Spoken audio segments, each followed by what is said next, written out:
हमारे साथ all India gem and jewellery domestic council के चेयरमैन राजेश रोकरे हैं। राजेश जी नमस्कार। 25% का जो ये टैरिफ है ये किसी के भी गले के नीचे नहीं उतर रहा है। Indian James and jewellery industry इसे कैसे रिएक्ट कर रही है? नमस्ते मनीषा जी, बिल्कुल ये बहुत ही आश्चर्य। वैसे तो ट्रंप ऐसे डिसीजन लेने में माहिर है, लेकिन मैं ये कहूँगा कि फिलहाल भारत में, इंडिया में जिस तरीके से जेम एंड ज्वेलरी इंडस्ट्री के लिए 25% का एकदम से टैरिफ लगाना, ये एकदम जिसको बोलेंगे कि हम लोग एकदम पजल हो गए। एक बार के लिए 4 बार सोच रहे कि अब कैसा होगा।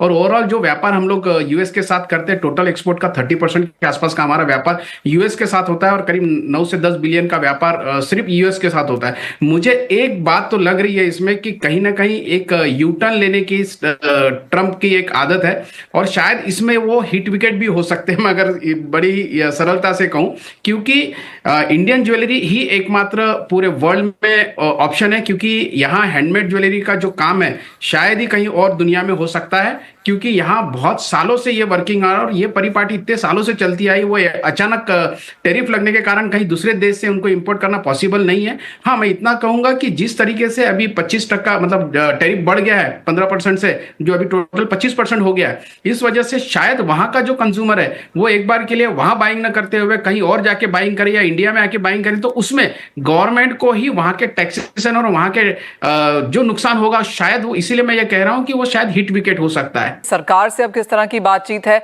ऑफ कोर्स उनके हाथ भी बंधे हैं, वो भी देख रहे हैं कि किस तरह से इस नेगोशिएशन को लेके आना है, लेकिन अगर इंसेंटिव की जरूरत पड़ी तो ये सेगमेंट, ये सेक्टर क्या दिख रहा है फिर? हाँ, बिल्कुल सरकार की तरफ से हम लोग बहुत आशावादी है और जिस तरीके की सरकार भारत में है अभी, बिल्कुल मजबूत सरकार, और एक जिस तरीके से विकसित भारत की तैयारी चल रही है और जिस तरीके से हमारी इकोनॉमी ग्रोथ कर रही है, उसमें हमें बहुत ज्यादा मतलब कॉन्फिडेंट है कि हमारे जो सरकार के मंत्री है या प्रधानमंत्री है, फिर वो कॉमर्स मिनिस्ट्री हो, विदेश मंत्री हो या प्रधानमंत्री हो, बिल्कुल ये मसला जल्दी हल कर लेंगे, क्योंकि भारत के बहुत ही अच्छे संबंध यूएस के साथ रह चुके हैं।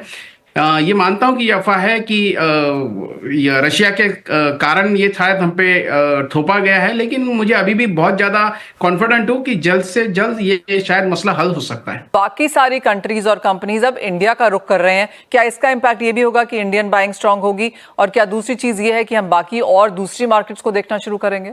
बिल्कुल, देखिए, India is the second largest populated country. अगर यही इसकी ताकत है, जैसे कि हमारे प्रधानमंत्री हर बार कहते हैं आपदा को अवसर में बदलो, और शायद इससे बड़ा अवसर कुछ नहीं है। हमारे पास आज जिस तरीके से पॉपुलेशन है, यहाँ हमारे पास मैन पावर एक सबसे कम रेट में अवेलेबल है, और पूरे दुनिया के लिए भी इंडिया एक, जिसको कहेंगे कि एक बहुत ही अच्छी फॉरेन नीति लेके आता है। इस वजह से लोग सब इंडिया की तरफ रुख कर रहे हैं। मैं बिल्कुल मानता हूं कि जिस तरीके से अमेरिका ने टैरिफ बढ़ाया है, लेकिन हमारे पास बहुत सारे ऑप्शंस अभी भी है। आप किस तरह की वॉल्यूम वैल्यू वाइज अगले 3 महीने में बनता हुआ देखते हैं? क्योंकि अगस्त, सितंबर, अक्टूबर आई एम अज्यूमिंग आपकी इंडस्ट्री के लिहाज से बहुत इंपॉर्टेंट महीने हैं। बिल्कुल, मैं अगर आंकड़े पे जाता हूं तो जो इंपोर्ट है टोटल अभी तक के कुछ 280 टन के आसपास का इंपोर्ट अभी तक के हो चुका है।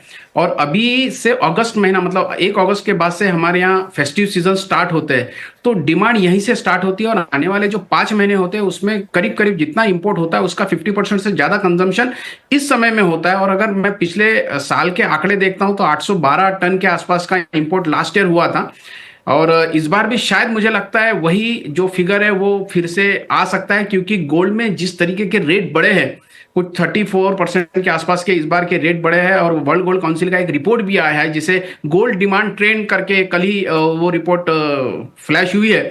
उसमें करीब करीब 17% से अगर वैल्यू वाइज देखता हूं तो इंपोर्ट बढ़ा है, और वॉल्यूम वाइज 17% से लेस है, लेकिन वो अभी तक के है। लेकिन आने वाले दिनों में, जैसे कि मैंने कहा है कि अगस्त से हमारे यहाँ फेस्टिव सीजन स्टार्ट होता है, तो मुझे लगता है जो फिगर हम लोग ने पिछले साल इंपोर्ट किया है वो शायद इस बार भी पूरा हो जाएगा।